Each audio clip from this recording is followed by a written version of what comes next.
Hi, students. Once again, this is the PowerPoint presentation that I would have gone over in class if we were having synchronous classes. I really wish that we were, because then you could ask me questions in real time and I could answer them in real time, and it would actually save us a lot of time overall. But it's asynchronous, so here we go. Today we're talking about rhetoric. So a bunch of our course outcomes are about rhetoric and logos, ethos, pathos, and all that good stuff. But also for essay 3, you're going to do a rhetorical analysis of a peer-reviewed journal article. So what is rhetoric? It's the art of attempting to persuade or inform an audience, and rhetorical analysis just means that we're analyzing how other people have done that. So logos, ethos, pathos, I'm sure most of you learned about this in high school, although you might have forgotten it by now. So the sources pretest, I've got some stats up from spring that ethos is basing an argument on morals, and back in spring 42% of people said that that was true, but that's not actually what it is. Even if you just Google what is ethos in writing, the AI even gets this right. It's the appeal to a writer's credibility and character. It is not morality in that sense. So for logos, ethos, pathos, we need all three in our writing, and I'm not going to go over this for a really long time because the chapter does, but just basically logos should be the center of your argument. It's the most important part, but ethos is about, do I trust the person making the argument? And if I don't trust you, then it doesn't matter how logical you are, I'm not going to believe you. And then pathos is emotional response. It's not that I have like a deep emotional response to things, but when I start to read something and I realize I don't care about that topic, like at all, then I'm going to stop reading unless it's, a paper that I'm grading or something. And then of course I keep reading. So we need ethos and pathos and logos in everything. There's more information in the chapter about it. Audience understanding is essential. And this goes along with telos and kairos. Telos is the purpose of an argument, and there are 4 main purposes. Kairos is the setting and the context. So I just want to say that in terms of exploratory stuff, you're not going to be assigned or turn in any exploratory arguments. And I'm not going to ask you any questions where that's the answer. And that's because you don't really see exploratory arguments out in the world.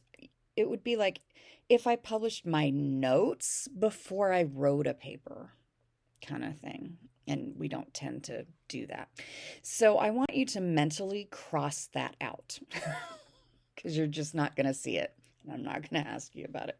Again, you're not going to be assigned or turn in any of those. So you've got your arguments just of entertainment, my show, my comedy, all that other stuff, and then we can inform and we can persuade. Kairos, that physical social space, like, are you making this argument in a pool hall, right, with a bunch of people drinking beer, or are you making it in a school auditorium for elementary school students, right? That totally changes what you're going to say and how you're going to say it. The genre changes what you're going to say and how you're going to say it. And of course, when this argument happens is really, really, really important. That the information I'm going to give you the day before an election and the information I'm going to give you the day after an election are going to be very different with different purposes and everything. In terms of time, so for forensic, it's if we're discussing something in the past and our whole purpose is to understand something in the past. Epidetic is the immediate present. I mean the immediate present, not just what's happening in society today, the immediate present, this second, right now. So an epidetic argument would be me saying, hey, it's sometimes hard to make a PowerPoint of something that I usually do in class. This second is what I'm talking about. Deliberative is anything in the future, even if it's a second from now. I want you to cross out epidetic in your mind, though. I'm never going to give you anything epidetic or ask you to write anything epidetic. Students do analyze them sometimes, and those are when they analyze speeches. And there might be a line in a speech like, "You're a great audience." That is a statement about that second. So yes, that would be epidetic, but the rest of the time you're not going to. All proposals are deliberative, and that's because all proposals are about something that should happen in the future. And again, no readings in class are epidetic, and most peer-reviewed articles are forensic evaluations. This is a huge hint for Essay 3 when I ask you what it is that you're reading and analyzing for me. Forensic evaluations, including literature reviews. Those are forensic evaluations.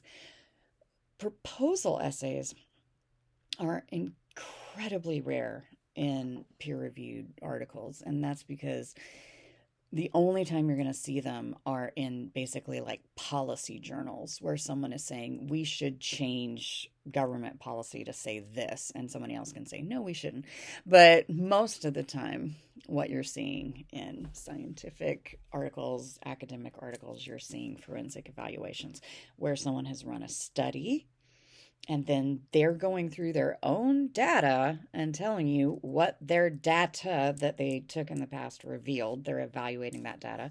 Literature articles, right? I'm going through a text that has already been published and I'm telling you things about it. Like the symbolism in this text that has already been published. So that's a forensic evaluation. So that's what the answer is going to be for most of your papers. I'm guessing it's going to be all of your papers because it usually is. It's like 1% of essays that aren't.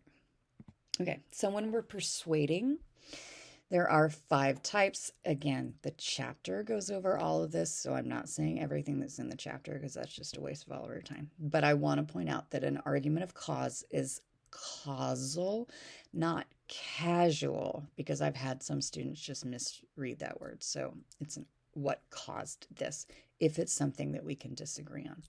Argument of definition, if it's something that we can disagree on, and we can.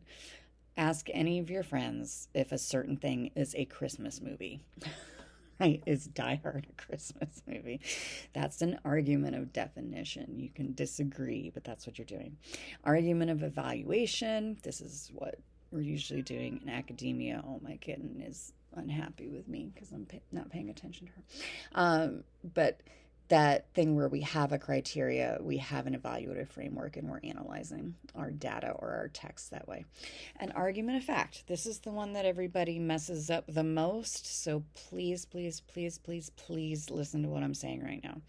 It is not when you are sharing a fact. It is not when you're saying, hey, there's a new fact that we just discovered. That would just be informing, because you would say, hey, Karma, we just discovered this new thing. And I'd be like, cool. I wouldn't be able to say, nuh-uh, because it's a fact. And I can't argue with the fact. So an argument of fact, probably the better name for it, and it would be better to use this, and if I were in charge of things, I would. But it is an argument of an educated guess. Something has happened. We can't know what it is with our current technology or with the evidence that we have. But there is a factual answer. And so you can look at all the evidence and say, I think this is what happened. And I can look at that same evidence and say, I disagree. I think this other thing is what happened. I'm walking with my computer and trying to feed a cat right now to make her stop crying. Yeah. Yes, they all heard you say yeah. So that's what an argument of fact is. Every time there's a courtroom situation, right, where the defendant says, I'm innocent of this, and the prosecutor is saying, no, you're guilty of this, right, there is a factual answer, right? Like, in the world, either that person did it or they didn't do it, and then it's our job to guess based on the evidence that we are presented with. If we can prove that someone did something, all of the evidence proves that conclusively, then you're not arguing, you're just informing, kind of thing. Okay. Argument of proposal, you're arguing for some change to happen. cause and fact, as it says, can overlap because sometimes that argument of fact, that educated guess, is about what caused something. So, if you take that court case again, what if it's a murder trial, right? And your question is, who caused this murder? Then it's an argument of fact and it's causal at the same time. Sometimes you have subclaims, right? Like every once in a while, if I'm proposing something, I need to do an evaluation on the way, sort of in the paper, where I evaluate something is not working very well, and then I propose a way to fix it. But my overall thing is still a proposal. That's the purpose of me writing the whole thing. If there's no actual argument, then you're just informing.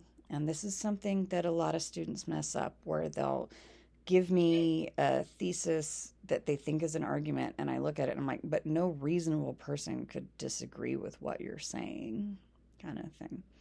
The most famous example, just that social media has negative effects sometimes. Yeah, it does. Like, no reasonable person can look at the world and every study out there and say, no, social media has never had a negative effect on any person ever. Like, that's just not possible. Okay. I got that slide again for some reason. Okay, so warrants. Let's talk about them real quick. Warrants are unaddressed assumptions. Every argument has a warrant. Most warrants are not mistakes. They're true assumptions. So just saying that something had a warrant, that's not a criticism. You'd have to say something else. You would need a qualifier. So you would need a word like incorrect. So here, my presentation on using The Simpsons in composition classes was flawed because of an incorrect warrant. I didn't realize my Scandinavian audience wouldn't agree with the underlying assumption that popular culture has a place in academia, right?